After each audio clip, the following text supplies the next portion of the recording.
7ই মে মামলা রয়েছে প্রাথমিকের, একেবারে কিভাবে মানে কি বুঝছেন বিষয়টি নিয়ে? কি দেখুন, হতে চলেছে? প্রাথমিকের কারণ যেখানে 26,000-এর মামলাটা আমরা সবাই দেখতে পেয়েছি কি হয়েছে, সেখানে দাঁড়িয়ে প্রাথমিকের শুনানিটা কি হতে চলেছে একটা দেখুন আন্দাজ বাদ দেখুন প্রাথমিকের এই যে 32,000 মামলার একটা ইস্যু হচ্ছে ইন্টারভিউ অ্যাপটিটিউড টেস্ট, কিন্তু এর বাইরেও আরো অনেক মামলা রয়েছে প্রাথমিক, যেমন OMR sheet, original OMR sheet নেই, এটা একটা ইস্যু।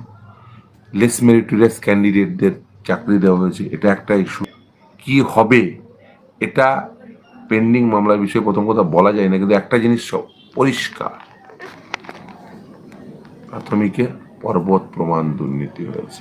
এটা ভাবার কোনো কারণ নেই, শুধুমাত্র ওই এই মামলাটিতেই সব কিছু হয়ে যাবে এরকম ভাবার কোনো কারণ নেই, আবার এই মামলাতে কিছু হবে না এটা ভাবার কোনো কারণ নেই। একটুকু আমি বলতে পারি যে প্রাথমিকে একাধিক মামলা অল অ্যালং সেটা পেন্ডিং, এবং যেহেতু এই মামলার সঙ্গে সরাসরি যুক্ত আছি সেহেতু আবারও বলছি কোনো এই মুহূর্তে কোনো কমেন্ট করব না, নিশ্চিতভাবে অপেক্ষা করুন। নিশ্চিতভাবে একটা কথা বলতে পারি, প্রাথমিকের ওএমআর শিট নেই, প্রাথমিকের এখনো পর্যন্ত প্যানেল নেই, প্যানেল আমি অন্তত পক্ষে দেখিনি। যেটা প্রকাশ করেছেন 2022 সালে সেটা হচ্ছে ব্রেকেজ অফ মার্কস, তাও আবার বলেছেন এটা এরোনিয়াস।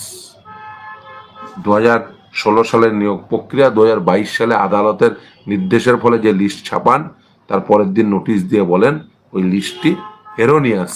এখনো পর্যন্ত 2022 থেকে আজকে 2025 সাল, 3 বছর কেটে গেছে, এখনো error free panel, error free list এখনো পর্যন্ত West Bengal Board of Primary Education দিতে পারেনি।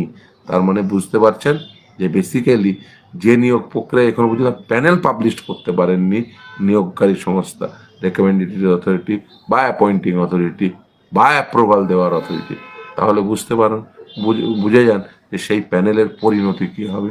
এটা বোঝার জন্য বিরাট বড় সায়েন্টিস্ট হওয়ারও প্রয়োজন হয় না, অন্য কোনো কিছু হওয়ারও প্রয়োজন হয় না, আইনবোদ্ধা হওয়ারও প্রয়োজন হয় না। সহজ আইনি যুক্তিতে, সহজ স্বাভাবিক যুক্তিতে, আইনি যুক্তিও লাগবে না, স্বাভাবিক যুক্তিতেই যা পরিণতি হওয়ার এক্ষেত্রেও তাই পরিণতি। প্রাথমিকের এই অবস্থা, 26,000-এর এই অবস্থা, শিক্ষা ব্যবস্থা কার্যত মমতা বন্দ্যোপাধ্যায় আসার পরে শিক্ষা ব্যবস্থাকে একেবারে উঠিয়ে দেওয়ার জন্য যা যা করা প্রয়োজন সমস্ত কিছু করেছেন। উনি চান না যে সরকারি শিক্ষা ব্যবস্থা থাকুক, তাই উনি কি করেছেন, সরকারি শিক্ষা ব্যবস্থাটাকে প্রথমে ভেঙেছেন, দুর্নীতিপূর্ণ নিয়োগ করিয়েছেন। তারপরে এই যে সম্পদ, আপনি ভাববেন না যে এই সরকারি স্কুলগুলো সম্পদ কম রয়েছে।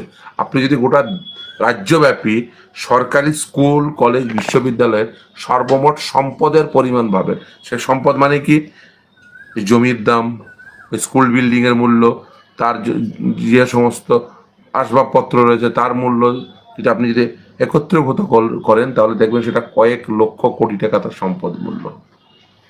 বেসরকারি পুঁজির চোখ আছে ওই কয়েক লক্ষ কোটি টাকা এই যে সরকারি সম্পদের উপরে। প্রথমে পিপিপি মডেল বলবে, তারপরে পুরোটাই বেসরকারি হাতে তুলে দেওয়ার জন্য এই দুর্নীতিপূর্ণ নিয়োগের পথকে পাথেয় করে এই মমতা বন্দ্যোপাধ্যায়ের সরকাররা তারা এই সরকারি শিক্ষা ব্যবস্থাটাকে ভেঙে দিতে চাইছেন, যাতে গরিব বাড়ির ছেলেমেয়েরা, প্রান্তিক বাড়ির ছেলেমেয়েরা যাতে কোনোভাবেই আর মাথা উঁচু করে না দাঁড়াতে পারে, ওদেরকে প্রশ্ন না করতে পারে। তাই তারা এই শিক্ষা ব্যবস্থাকে ভেঙে দেওয়ার জন্য সমস্ত রকম পদক্ষেপ করছেন, কিন্তু সাধারণ মানুষ এই জিনিস আর বরদাস্ত করবে না। দেখছেন না লোকে গর্জে উঠছে, লোকে গর্জে উঠবে, তার কারণ এদের দ্বারা প্রতিদিন ভিকটিমের সংখ্যা বাড়ছে। যেমন 26,000 দেখছেন, 26,000-এ ভিকটিমের পরিমাণ হচ্ছে এদের দুর্নীতির ফলে 31,21,175 জন, এরা হচ্ছে ভিকটিম মমতা বন্দ্যোপাধ্যায়ের দুর্নীতিগ্রস্ততার জন্য এবং মমতা বন্দ্যোপাধ্যায়ের অদক্ষতার জন্য। এসএসসির ভিকটিমের পরিমাণ এটা। প্রাথমিকের ভিকটিম কত, টেট 2014-তে 23 লক্ষ।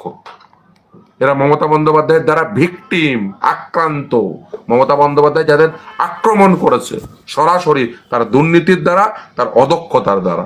এই আক্রমণকে সাধারণ বাড়ির ছেলেমেয়েরা মেনে নেবে না। তুমি প্রাথমিকে দুর্নীতি করবে 23 লক্ষ ভিকটিম, এসএসসির দুর্নীতি করবে 31 লক্ষ ভিকটিম, তুমি পিএসসি থেকে শুরু করে রেল এই পুলিশ থেকে শুরু করে সমস্ত কিছু, বন, যত দপ্তর রয়েছে প্রতিটি দপ্তরে নিয়োগ, আর নিয়োগ মানেই দুর্নীতি। মিউনিসিপ্যালিটি পর্বত প্রমাণ দুর্নীতি, ও তো সিবিআই তদন্তও চলছে, এই প্রাথমিকের তদন্ত করতে করতে ওরা উঠে এসছে। মানে পশ্চিমবঙ্গে নিয়োগ মানেই দুর্নীতি, আর সেই দুর্নীতি করবে মমতা বন্দ্যোপাধ্যায়। এবং এত কিছুর পরেও নিয়োগের স্বচ্ছতা আনার জন্য কোনো প্রকার পদক্ষেপ দেখছেন? আমি কবে থেকে চিৎকার করে করে বলছি ওএমআর শিট দিতে হবে, ও দেবে না। কি করে ও চেষ্টা করছে কি করে টাকা তুলবো বাজার থেকে, আবার একটাই ধান্দা, বাজার থেকে টাকা তুলবো। ও বাজার, এই 26-এ ভোট আছে, তার আগে ও এই সুযোগ পেয়েছে আবার টাকা তুলতে নেমে পড়বে। ওর একটাই ধান্দা, কি করে বাজার থেকে টাকা তুলবো।